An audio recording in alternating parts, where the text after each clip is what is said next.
છોટાઉદેપુર નગરપાલિકા દ્વારા નગર વિસ્તારના 450 જેટલા દબાણો દૂર કરાયા। છોટાઉદેપુર નગરપાલિકાનું બોર્ડ બન્યા બાદ મોટી કાર્યવાહી કરવામાં આવી છે। આજે વહેલી સવારે મહિલા પોલીસ સ્ટેશનથી માણેક ચોક સુધીના વિસ્તારમાં લારી, ગલ્લા, મોટા તંબુ અને શાકભાજીવાળા મળી 450 જેટલા દબાણો હટાવાયા છે। છોટાઉદેપુર નગરમાં આ વિસ્તારમાં મસાલાવાળા વેપારી દ્વારા મોટા તંબુ કાયમી બાંધી રાખતા તેમજ વહેલી સવારથી શાકભાજીવાળા અને અન્ય દુકાનદારો રોડ ઉપર જ દુકાનો લાગી દેતા હતા અને ટ્રાફિકની મોટી સમસ્યા સર્જાતી હતી।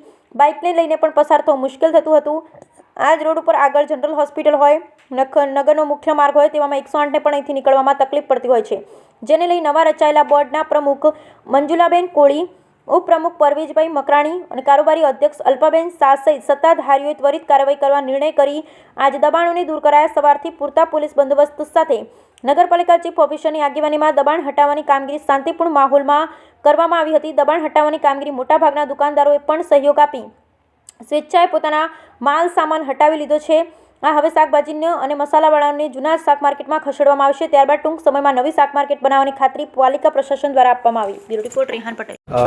આજ રોજ તારીખ 20 માર્ચ 2025ના રોજ છોટાઉદેપુર નગરપાલિકાની ટીમ દ્વારા પોલીસની મદદથી કુસુમસાગર તળાવની આસપાસ આવેલા 450 જેટલા મરી મસાલા, લારી ગલ્લા વાળાને હટાવવામાં આવી રહ્યા છે અને આવનારા દિવસોમાં આ લોકોને જૂના શાક માર્કેટમાં ખસેડવામાં આવશે। સરકારશ્રી દ્વારા, Gujarat state legal service authority દ્વારા, ગુજરાત રોડ સેફ્ટી દ્વારા અને શહેરી વિકાસ અને શહેરી ગૃહ નિર્માણ વિભાગ દ્વારા વારંવાર સૂચનાઓ બહાર પાડવામાં આવી છે કે શહેરમાં કોઈપણ પ્રકારના દબાણ ચલાવવામાં આવવાના નથી।